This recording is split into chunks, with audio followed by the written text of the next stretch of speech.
Ration card की व्यवस्था लागू हो चुकी है और कार्ड अगर यूपी में बना तड़प रहे हैं। 1 किलो आटा के लिए कैसे छीना छपटी होती है, जैसे मोहल्ले के अंदर कुछ जीवों को हम एक रोटी के टुकड़े के लिए लड़ते हुए देखते हैं। बहनों और भाइयों, इसीलिए मैं कहना चाहता हूं, जो लोग स्वतंत्र भारत में रह करके पाकिस्तान का राग अलाप रहे हैं, वे भारत के अंदर बोझा क्यों बनते हैं? जाएं पाकिस्तान में जाएं, उनको भीख मांगने के लिए पाकिस्तान कंगाली का जीवन जीने के लिए मजबूर जरूर कर देगा। बहनों और भाइयों, 60 करोड़ लोग देश के अंदर 5 लाख रुपए की स्वास्थ्य बीमा का लाभ प्राप्त कर रहे हैं और मोदी जी ने घोषणा की है। बहनों और भाइयों, मोदी जी ने घोषणा की है, तीसरी बार सरकार बनते ही 70 वर्ष से ऊपर के प्रत्येक व्यक्ति को हम लोग 5 लाख रुपए की स्वास्थ्य बीमा का, आयुष्मान का कार्ड की सुविधा उपलब्ध करवाएंगे। बहनों और भाइयों, आप में से बहुत सारे लोग ऐसे होंगे जो गांव में किसान हैं।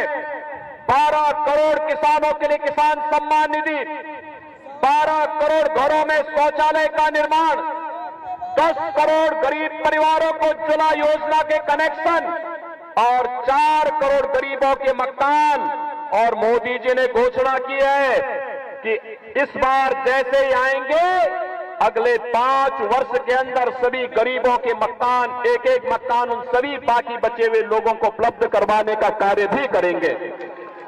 बहनों और भाइयों, ये है सरकार, सुरक्षा भी है, सम्मान भी है और साथ साथ विकास भी है और गरीब कल्याण भी है। ये दिल्ली के अंदर आम आदमी पार्टी ने देश की राजधानी को क्या बना दिया है। बहनों और भाइयों, आप याद करिए, 2017 के पहले तुलना आगे से न कहीं और से नहीं, मैं कहता हूं, चैलेंज करता हूं आजादी पार्टी से, वो और से नहीं। दिल्ली के अंदर मात्र 2.25 करोड़ की आबादी निवास करती है, उत्तर प्रदेश में 25 करोड़ की आबादी निवास करती है। उत्तर प्रदेश में केवल गाजियाबाद और नोएडा से ही दिल्ली की तुलना कर लो, आपको लगेगा कि उत्तर प्रदेश तो एक नया लोक बन चुका है भारतीय जनता पार्टी की सरकार में, और दिल्ली को इस आम आदमी पार्टी ने नरक बना के रख दिया है। न यहां सफाई होती है, न जनता को बुनियादी सुविधाएं मिलती हैं, न यहां पर इस सरकार के द्वारा कोई विकास का एजेंडा है। केवल कोरी झूठी घोषणाएं करते हुए नित नए भ्रष्टाचार के मामलों में आम आदमी पार्टी ने पूरी राजनीति को और अपने आका, अपने गुरु अन्ना हजारे को भी धोखा देने का काम किया है। ये वही लोग हैं, जब दिल्ली मेरठ 12 लेन के एक्सप्रेस वे के निर्माण का कार्य हुआ था, दिल्ली की आम आदमी सरकार ने कहा कि हम कोई सहयोग नहीं करेंगे, यानी इंफ्रास्ट्रक्चर के लिए उन्होंने मना किया। और इसके लिए भारतीय जनता पार्टी की केंद्र की सरकार को, मोदी जी को, गडकरी जी को कोर्ट में जाना पड़ा, फिर कोर्ट को कहना पड़ा कि सरकार पैसा दे। भारत सरकार ने कहा पैसा हम देंगे, ये सहमति तो दें, लेकिन उन्होंने अपना शेयर दिल्ली की आम आदमी पार्टी की सरकार ने नहीं दिया। ये रैपिड रेल बन रही है। मुझे याद है 2017 के पहले मेरठ से दिल्ली की दूरी 4 घंटे में तय होती थी। आज रैपिड रेल बनने के बाद मात्र 45 मिनट में आप इस दूरी को तय कर सकते हैं, मोदी जी के कारण। लेकिन रैपिड रेल के लिए भी आम आदमी पार्टी की दिल्ली की सरकार ने रोड़े अटकाए थे। सरदेव अटल जी के समय में इस दिल्ली के अंदर मेट्रो का कार्य हुआ था और मेट्रो के मार्ग में भी आम आदमी पार्टी यहां पर जगह जगह बैरियर लगा करके उस कार्य में बाधा पैदा करती रही। ये विकास के लिए नहीं, ये भ्रष्टाचारियों का एक गठबंधन है, इंडी गठबंधन।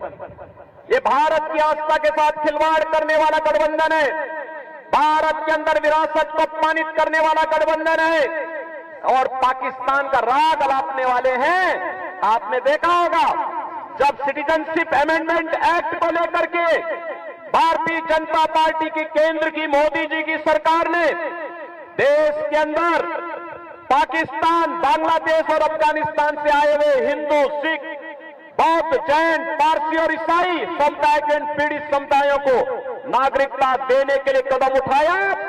शाहीन बाग में कई महीनों तक आम आदमी पार्टी के लोगों ने षड्यंत्र के तहत यहां पे धरना कराया था, उग्र धरना कराया था। ये कांग्रेस और इंडी गठबंधन है जो मानवता के विरुद्ध आचरण करता है, अराजकता फैलाता है, हर समाज विरोधी, राष्ट्र विरोधी गतिविधियों को ये प्रश्रय देते हैं। और इनके संबंध पंजाब में किन लोगों से हैं जो भारत विरोधी गतिविधियों में लिप्त हैं।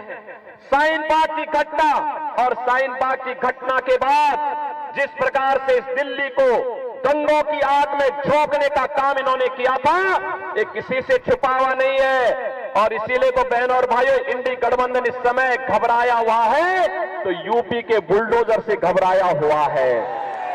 इनको मालूम है कि इन दंगाइयों का उपचार उत्तर प्रदेश के पास है और उत्तर प्रदेश का बुलडोजर जब इन माफिया और दंगाइयों के ऊपर चढ़ता, इनकी छाती को रौंदते हुए आगे बढ़ता है।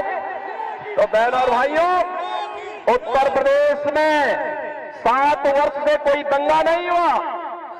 जब राम जन्मभूमि का फैसला आ रहा था तब भी ये कहते थे कि राम जन्मभूमि का फैसला आ गया तो दंगा हो जाएगा, खून की नदियां बह जाएंगी।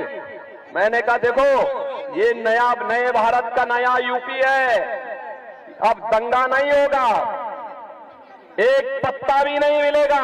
आज आप देखते होंगे यूपी के अंदर, अरे दंगे की बात तो दूर, अब सड़क पे नमाज भी नहीं पढ़ी जाती है। अब तो यूपी के अंदर मस्जिदों के माइक भी उतर चुके हैं। लोग भूल गए हैं कि कभी चिल्लाहट से किसी को परेशानी भी होती थी। और इसीलिए मैं आपसे कहने के लिए आया हूं, जो लोग देश के खिलाफ साजिश रच रहे हैं, जो लोग आपकी आस्था के साथ खिलवाड़ कर रहे हैं, जिन लोगों ने अयोध्या में राम मंदिर के मार्ग में बाधाएं खड़ी की हैं, उन लोगों को ताकत नहीं देनी है। याद करिए, ये आम आदमी पार्टी, इसका दोहरा चरित्र है। कांग्रेस के विरोध में इन्होंने अन्ना हजारे के साथ आंदोलन किया था इसी दिल्ली में, और उस समय क्या क्या ये वायदे करते थे। आज कौन ऐसा नेता है, देश की पहला राजनीतिक दल आम आदमी पार्टी, जिसके खिलाफ भ्रष्टाचार की चार्जशीट दाखिल हो रखी है। देश के अंदर अगर आपको देखना है, कोई टॉप टू बॉटम सभी लोग भ्रष्टाचार में लिप्त हैं, वो दिल्ली में आम आदमी पार्टी है। और इसीलिए मैं आपसे कहना चाहूंगा कि देश की राजधानी को परिमार्जन करने, इसकी शुद्धिकरण के अभियान को फिर से हमें अब इनको ताकतवर नहीं बनने देना है। बहनों और भाइयों, अगर आपका वोट इनको पड़ेगा तो ये लोग रक्त बीज जैसे फैल करके पूरे देश की एकता के लिए, अखंडता के लिए खतरा पैदा करेंगे। हमें देश के खिलाफ षड्यंत्र करने वाले लोगों को बेनकाब करना है।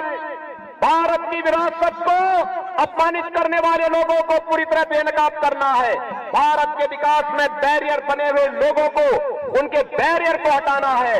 गरीब कल्याण आपका है, वोट भी आपका है, आस्था भी आपकी है और फैसला भी आपका है।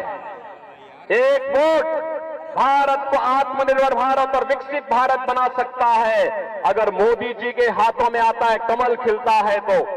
और बहनों और भाइयों, अगर गलत जगह बटन दबेगा तो बहनों और भाइयों, अभी तो अरविंद केजरीवाल और उनकी टीम ही झाड़ू लगा रही है, कल आपको भी झाड़ू लगाने के लिए मजबूर होना पड़ेगा। इसलिए कोई ऐसा काम मत करना जो हम सबके लिए समस्या खड़ी कर दे। और इसीलिए देश की आवाज के साथ हमें जुड़ना है। पूरे देश के अंदर जो आवाज है, पूरे देश का जो स्वर है, उस स्वर के साथ हम भी जुड़ेंगे कि जो राम को लाए हैं, जो राम को लाए हैं, और इसके बाद मथुरा की ओर भी जाएंगे, बोलेंगे ना, सहमत है ना? तो फिर मैं आपसे अपील करूंगा, पूर्वी दिल्ली में भारतीय जनता पार्टी ने श्री हर्ष मल्होत्रा को अपना प्रत्याशी बना करके उतारा है। बहनों और भाइयों, श्री हर्ष मल्होत्रा भारतीय जनता पार्टी के बहुत पुराने कार्यकर्ता है। एक यहां के पार्षद के साथ ग्रुप में कार्य करते हुए मेयर तक के पद को इन्होंने सुशोभित किया। इनके समय में इन्होंने अपने स्तर पर बेहतरीन प्रदर्शन करने का प्रयास किया और आज भारतीय जनता पार्टी नेतृत्व ने अपना प्रत्याशी बना करके उतारा है। मेरी आपसे अपील होगी, कमल खिलाने का काम करोगे? भाई ये नारा लगाने वाले थोड़ा दोनों हाथ उठा करके बोलो, थोड़ा मुझे बता के बताओ पहले, जिताएंगे? जिताएंगे?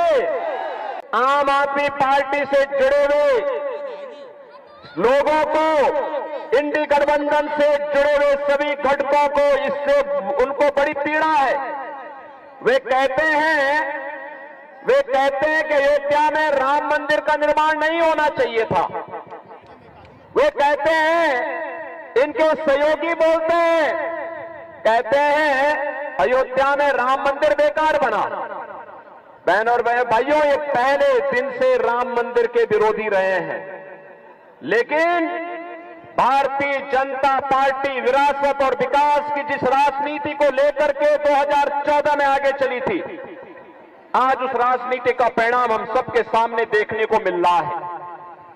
हमने 10 वर्ष का नरेंद्र मोदी जी के कार्यकाल को देखा है। इन 10 वर्षों में बदलते हुए भारत को हमने देखा है। एक भारत श्रेष्ठ भारत के रूप में आज उभरा है। दुनिया के अंदर भारत का सम्मान बढ़ा है। भारत की सीमा सुरक्षित हुई है। आतंकवाद और नक्सलवाद की समस्या का समाधान हुआ है। बहनों और भाइयों, अब तो कहीं जोर से कहीं पटाखा फट जाए तो सबसे पहले पाकिस्तान सफाई देता है कि मेरा हाथ नहीं है, क्योंकि इसे मालूम है ये नया भारत है। ये नया भारत यह छेड़ता नहीं है, लेकिन अगर कोई छेड़ता है तो उसको छोड़ता भी। और इसीलिए भारत से लोग आज उसके ताकत के कारण कोई दुश्मन भारत की ओर टेढ़ी नजरों से देखने का दुस्साहस नहीं कर सकता है। बहनों और भाइयों, विकास के नए नए कार्य हो रहे हैं, हाईवे बन रहे हैं, रैपिड रेल आ रही है, रेल के नए नए संस्करण, वंदे भारत ट्रेन के रूप में, अमृत भारत ट्रेन के रूप में, नमो भारत ट्रेन के रूप में जो रैपिड रेल आपकी दिल्ली से मेरठ तक चली है, ये सभी पिछले 10 वर्ष के अंदर मोदी जी के द्वारा किए गए प्रयासों का परिणाम है। बहनों और भाइयों, ये नया भारत आज अपने युवाओं के लिए IIT देता है, IIM का नए नया संस्थान बनाता है, IIIT, NIT, world class university भी देता है, और शुद्ध पेयजल हर भारतवासी को देने के लिए हर घर नल की योजना है, और नल में शुद्ध जल की उपलब्धता देकर के हर एक के स्वास्थ्य का ध्यान भी रख रहा है। ये नया भारत विकास पे ध्यान दे रहा है। तो बहनों और भाइयों, ये नया भारत गरीब कल्याणकारी योजनाओं के भी नए प्रतिमान स्थापित कर रहा है। याद करिए, कांग्रेस के समय या दिल्ली के अंदर कोविड के दौरान आम आदमी पार्टी की सरकार जितने भी दिल्ली के अंदर कामगार थे, श्रमिक थे, प्रवासी नागरिक यहां रह रहे थे, इन लोगों को माइक ले लेकर के बार करके धमका करके बाहर कर रही थी। इनके पानी के कनेक्शन काट रही थी, उन्हें उनके राशन कार्ड को जमा करा रही थी। और दूसरी तरफ मोदी जी के नेतृत्व की सरकार है, भारतीय जनता पार्टी की सरकार देश के अंदर 80 करोड़ लोगों को फ्री में राशन की सुविधा उपलब्ध करवा रही है। बहनों और भाइयों, अब तो यूपी, बिहार या उत्तराखंड या देश के किसी भी कोने से कोई व्यक्ति अगर दिल्ली में कार्य कर रहा है, मुंबई में कार्य कर रहा है, बेंगलुरु में कार्य कर रहा है, one nation one ration card की व्यवस्था लागू हो चुकी है। और कार्ड अगर यूपी में बना है तो आप दिल्ली में उस कार्ड से राशन ले सकते हैं। यह सुविधा भी आज हर भारतवासी को one nation one ration card के माध्यम से मोदी जी ने उपलब्ध करवाई है।